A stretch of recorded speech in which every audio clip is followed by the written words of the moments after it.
Sesat boleh berlaku kepada sesiapa sahaja dan di mana-mana. Jangan ingat kita tidak boleh sesat di tanah air sendiri, terutama jika kita kurang mahir atau tidak pernah berkunjung ke tempat berkenaan. Justeru, sesat bukan sesuatu yang asing dalam kehidupan setiap insan, tetapi ramai yang sering membuat pelbagai andaian dan tanggapan negatif apabila seseorang jemaah umrah atau haji sesat di tanah suci. Pelbagai cerita yang pernah kita dengar dan kadang-kala sedikit sebanyak turut mempengaruhi mereka yang bakal menjadi tetamu Allah untuk mengerjakan ibadat umrah dan haji. Kisah video kali ini dikongsikan oleh seorang ustazah yang membawa jemaah haji dari Malaysia mengenai seorang wanita berusia 35 tahun yang menunaikan umrah bersama-sama kakaknya yang 5 tahun lebih tua daripadanya. Si adik yang dikenali sebagai Azura begitu peramah manakala kakaknya Halimah agak pendiam.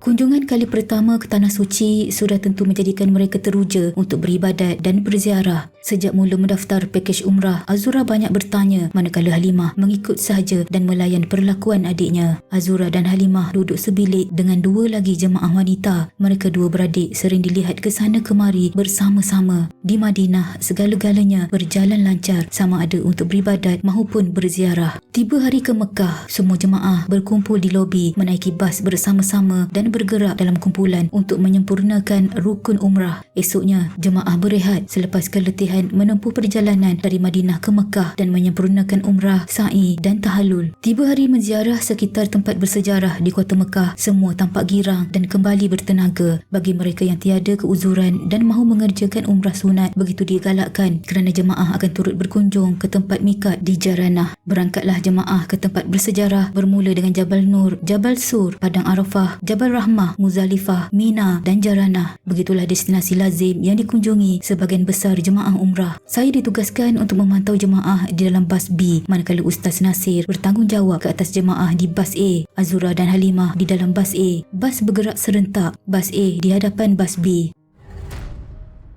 Di Jabal Nur dan Jabal Sur tiada masalah dihadapi kami, tetapi setelah saya dan semua jemaah di dalam bas B tiba di Jaranah, kami dikejutkan dengan panggilan telefon daripada Ustaz Nasir memberitahu bahawa Azura hilang. Puas mereka mencari tapi tidak menjumpainya. Saya mula berasa risau dan membalas, baru tadi dia ada bersama-sama di Jabal Rahmah. Balas Ustaz Nasir pula, di Jabal Rahmah kali terakhir kita nampak dia. Kami tunggu dalam bas tapi dia tak muncul. Kakak dia pun cakap adiknya entah hilang ke mana. Dia naik ke Jabal Rahmah dengan siapa?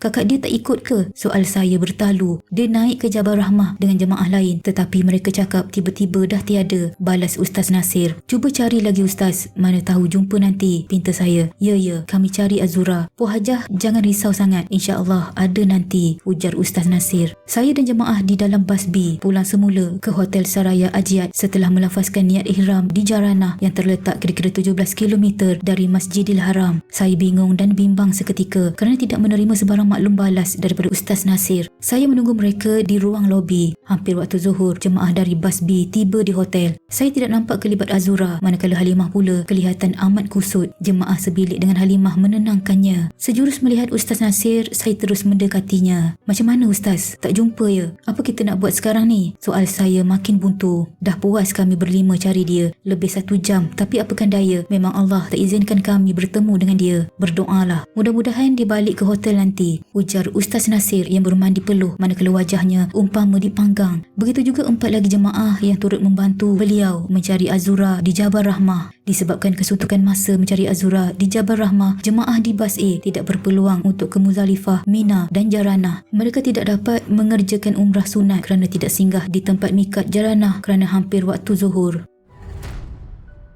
Selesai solat zuhur dan makan tengah hari, saya dimaklumkan bahawa Azura ada di dalam bilik hotel oleh jemaah yang satu bilik dengannya. Alhamdulillah, perkataan yang terkeluar daripada mulut saya sejurus mendengar pengesahan itu. Syukur tidak terkata. Namun saya ingin mengetahui ke mana Azura pergi dan bagaimana dia kembali. Saya mahu mendengar daripada mulutnya sendiri. Pada petangnya sempat saya berbual dengan Azura untuk seketika. Dia kelihatan letih dan kurang bermaya. Wajahnya kemerah-merahan dan kelihatan serba salah. Awak pergi mana Azura? Dah puas Ustaz Nasir dan 4 lagi jemaah cari awak tadi? Soal saya memulakan bicara. Saya sesat tadi Hajah. Saya naik ke Jabal Rahmah bersama-sama jemaah kita. Tetapi waktu turun saya ikut laluan lain. Bukan laluan yang saya naik. Saya jumpa jemaah wanita Indonesia dan dia ajak saya turun bersama-samanya. Saya sedar laluan itu lain tetapi saya ikut juga. Bila turun saja, saya dah tak nampak bas A. Puas saya cari tapi tak jumpa. Dah penat cari, saya ternampak jemaah umrah dari Malaysia dan bertanya mereka tinggal di hotel mana. Apabila mereka cakap di sekitar Ajiat, saya terus tumpang bas mereka. Maafkan saya Hajah sebab tidak hubungi sesiapa. Cerita Azura menahan sebab. Sudahlah, Alhamdulillah awak selamat. Kami semua bimbang sebab awak kali pertama datang. Sebaik-baiknya sentiasa dalam kumpulan. Mujur awak terfikir untuk tumpang bas jemaah umrah dari Malaysia, balas saya. Terima kasih Hajah. Ustaz Nasir suruh saya mohon maaf pada jemaah di dalam bas A sebab mereka tak berpeluang sambung ziarah dan bermikat. Maklum Azura. Baguslah, eloklah tu. Bimbang mereka kecil hati atau marah. Minta maaf juga dengan kakak awak dan jemaah sebilik. Mereka bimbang sangat tadi, pinta saya. Baiklah Hajah, terima kasih, balas Azura ringkas dan berlalu meninggalkan saya.